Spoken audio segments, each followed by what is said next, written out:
Alright, Talos IV. General Order number 7 stipulates, under the penalty of death, nobody from Starfleet shall approach or be in communications with the planet Talos IV, the system Talos, the Talosians, or the entire Talos cluster. Now, if you're not familiar just how big a star cluster is, it's pretty good size. So they basically off-limited a nice little corner piece to the Federation. And you have to go back to understand why. Now keep in mind, this is just my observations and my opinion on this topic. There are a lot of people out there with a lot of opinions on this particular mystery. And to the general members of the Starfleet, to most, anybody below senior command level, there's only a handful of people within the Starfleet senior command, high command, that even have knowledge of the reasons behind, or at least some vague idea why. Very few actually know the exact reason, and fewer yet know how to unlock the secrets and the reason behind the closed file and do not approach under, penalty of death seal. Now, there's supposedly a device required to unlock the computers that maintain this particular set of files, along with some others, I would assume. And so only a few people have that magic key, if you will. It's not just enough to have the code or the passwords, but you actually have to have a mechanical device to, I imagine, complete the circuit. This is to prevent espionage at the most extreme level from occurring. And part of the reason why Starfleet treats the Talos cluster, specifically Talos IV and its inhabitants, with such extreme measures is because they're afraid of their opponents getting wind of them and potentially trying to find a way to exploit these beings and their abilities. To understand it to some degree, first you have to go back to the original TV series, the pilot episode called The Cage. Now, it's available now, but it wasn't back in the day, because when the producers and stuff pitched the idea to Desilu for Star Trek, this was the would have been the first show of the season, and it never saw public. It was never placed as part of the series. The only member of the original crew from The Cage is Commander Spock. Spock was the original science officer aboard the Enterprise, and it was Captain Pike. And everybody who's anything familiar with Star Trek of any significant level has heard of Captain Pike, and they know his references to being the captain who took over, or basically Kirk took over from Captain Pike at some point. And Captain Pike, his first crew, or the first pilot episode was this answering a distress call. So in theory, they were answering General Order 6, which there was, and I'm sure there's one or two others, that there was an emergency and a ship had crash landed on this planet 14, 15 years, or 30 years before, or something like this, and that the crew, Pike originally didn't want to go. He had to be convinced to go, and eventually he did, and he took the crew to Talos IV. There, they encountered a series of strange events. They encountered, Pike met this very beautiful young lady.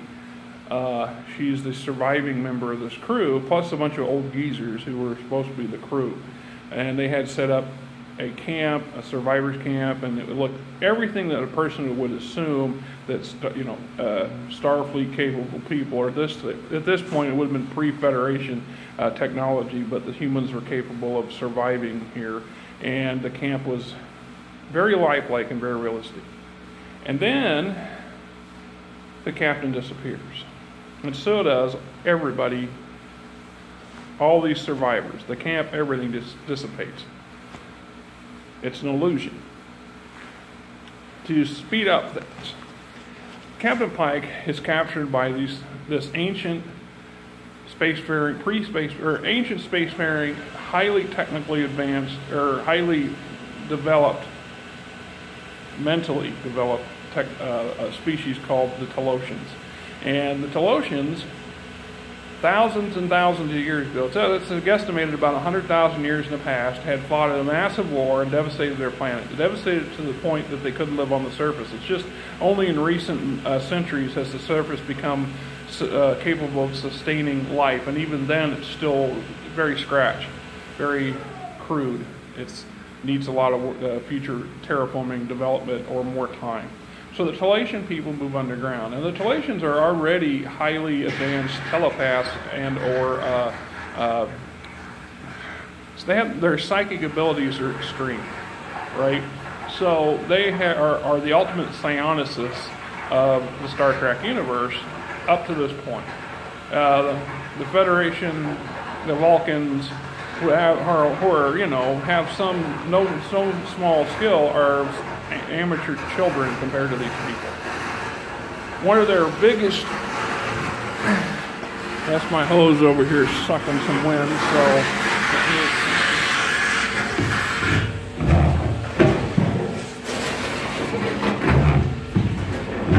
just that one minute. So the Talosians find themselves in a pickle. Of all their psionic abilities, they really perfect the ability of the illusion. So lifelike, so real. It takes in future episodes of the Star Trek, where we start seeing the holodeck, where it's very lifelike, very convincing. The difference is up here, everybody knows they're in a holodeck, even though it can be addictive.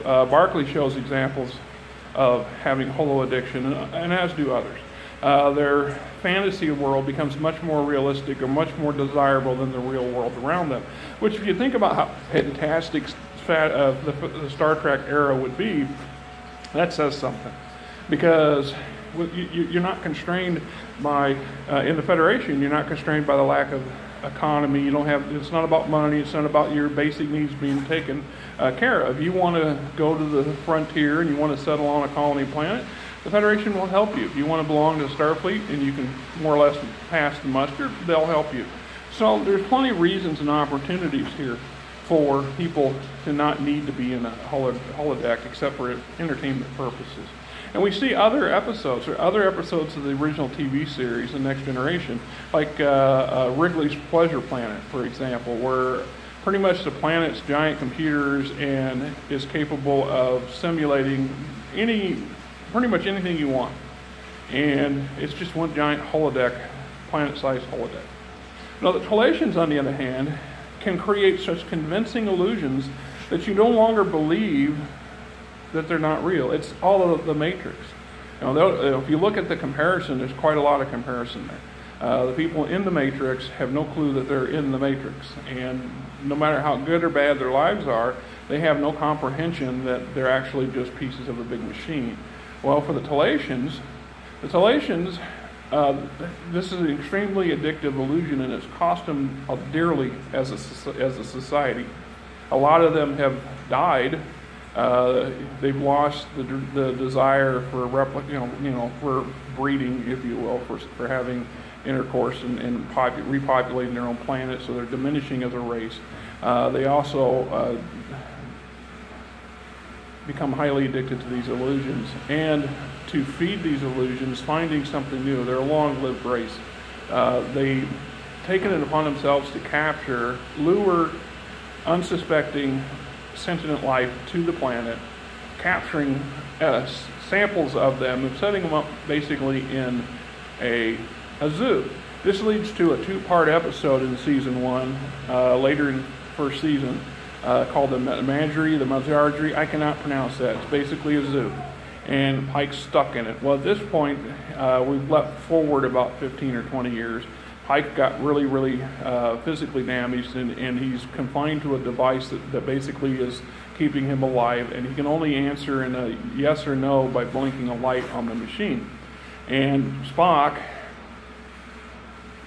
it's not 100% clear, but it's the impression that the Talatians sent Spock a telepathic message, basically giving him the idea of taking Pike back to Talos IV, because the Talatians are not evil people in general, but they're very selfish and self-centered. But they feel that they want to give Pike, they can bring Pike back in his physical form as it sits and give him a lifelike illusion and he can live out the rest of his days with that beautiful woman who turned out to be a true survivor of the original shipwreck, but she was badly mangled and badly damaged, and the Talatians had fixed her up as best they could, but they didn't have any other humans to work with, so she was a pretty gnarly looking individual without the illusions of beauty that the Talatians can impose on her and for others and for herself. And so it's actually an empathic thing that the Talatians want to do here. And Spock knows he's going to violate a very bad, very stringent absolute order. And so he does so in every possible way to eliminate the possibility that Kirk or the crew or anybody else taking the fall with him. Unfortunately, it doesn't necessarily play out this way at the beginning. So there's this trial. And in the trial, which takes takes 2 episodes, which is unusual for the first series. The original Star Trek this is the only 2-part episode in any of the 4 seasons that I'm aware of. I do know that Kirk finally figures out what's going on. He forces it out of Spock. By this time, the ship's computer's locked on course for Talos IV, and there's no way of going around it. So they set up a trial. A Commodore from a starbase accompanied Kirk, and he's the one that, I was adamant that Spock not make it to Talos IV, that turn the ship around, blah, blah, blah. And he has some working knowledge of what's going on Talos IV and why it's outlawed or banned by death for having any contact.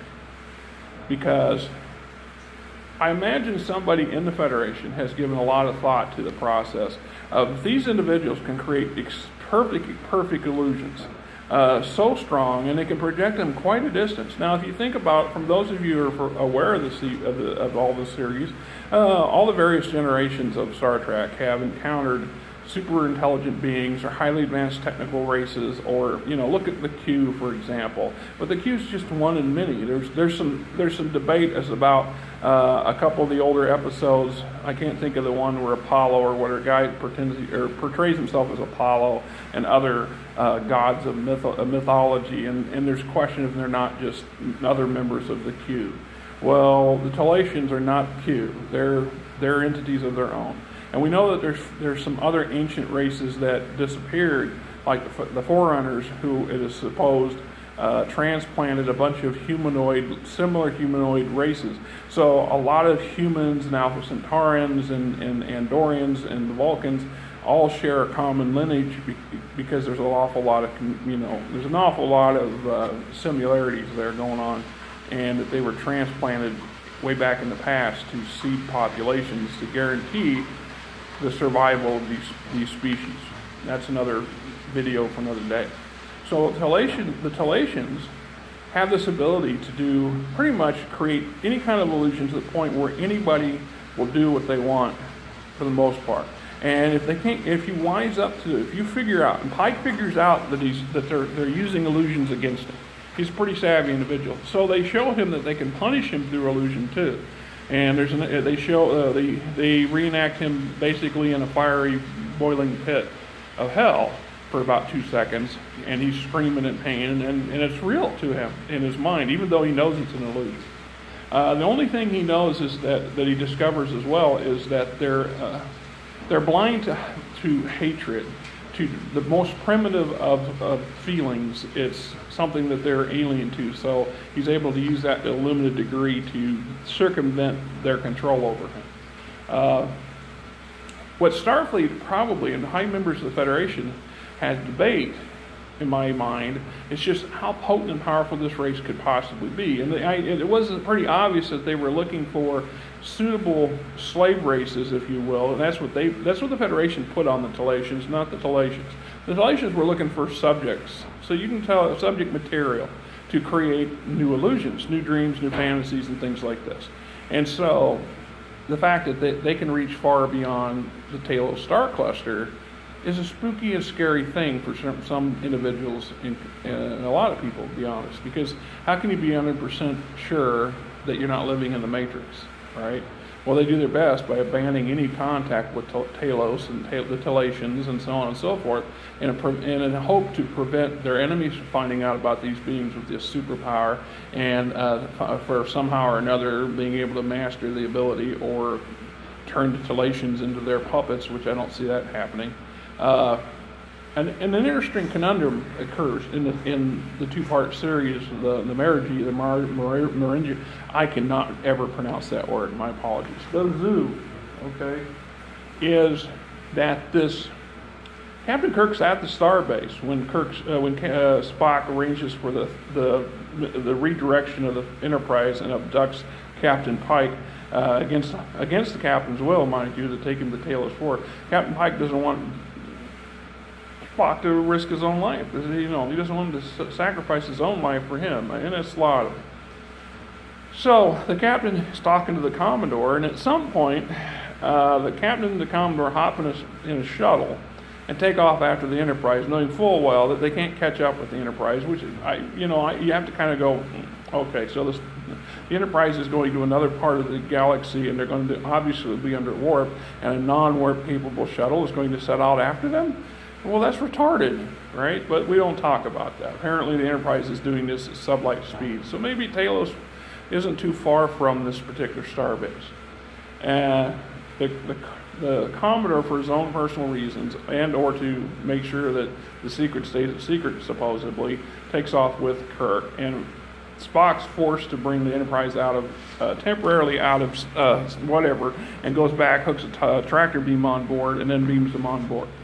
Later, after the tribunal and after they reach Talos IV and Pike's turned over to Talations, and they're shown that he's robust and he's young and he's no longer crippled and he's a happy man, and the young woman's waiting for him, and they're going to go back into the ground, go underground to live off the rest of their lives as happy people with the Talations smiling approval. The Commodore disappears. So the whole time, at some point back at the starbase, presumably, the Talations create a hologram, or an illusion that's so lifelike and so real to Captain Kirk. That Captain Kirk and the Commodore have a great long number of conversations for the past 3 or 4 days. And the Talations are able to obviously project these illusions as far away as the starbase, which is supposed to be some distance away. So this shows you the power. And a conundrum would be is the Talations have the ability and the power to basically have taken over the Federation to some degree and turned them into puppets. They could turn them into doing whatever they want at least within an unknown range, because nobody knows for sure just how far these illusions are capable of going. So perhaps the Talations are all of the Matrix, running a lot of things behind the scenes, at least in their section of the Federation, and despite this quarantine of this star cluster, which is what it is. They don't call it that, which is what they probably should have done, is to say we're quarantining this for various reasons, and that we can't or choose not to share. That way, at least the Starfleet personnel who are looking at General Order Number 7 have at least an idea that there's bad things going on there, other than this absolute, very vague, you go there, we kill you, right? Okay. So, you have to ask yourself, is General Order Number 7 valid? Is it really, truly necessary? How far into the future will that have to be maintained? Is this in part perhaps because the Talations decided to manipulate the Federation into creating such a thing so they're left alone? Because I can imagine they found the humans very tolerable, they're very primitive in their emotional abilities. They were looking for something highly emotional, or highly more advanced in their emotions, which cuts off the Vulcans. Oddly enough, they had no interest in Spock, other than yet they were able to communicate with him to influence his thoughts and his process and his decisions to abduct Pike and bring him to Talos. There was no evidence of a conversation between the Talations High Keeper and Spock. I'm just pointing out this. And makes me wonder. It's an interesting, odd little story within the Federation canon. And this is canon. It's still canon. And if you've ever seen any of the opening credits for the original TV series, you'll note there's one little blurb of the Talatians, their bulbous head, brainiac-looking heads, standing up on a cliff, and that's about as much as you know, unless you've actually seen the series. And if you made, the whole point of the two-part series in the original TV series was to make use of all that shottage and footage and special effects that they'd used to create the first episode, the pilot episode with Pike, and they do a fairly credible job with it. There you have it. The great mystery behind General Order Number 7.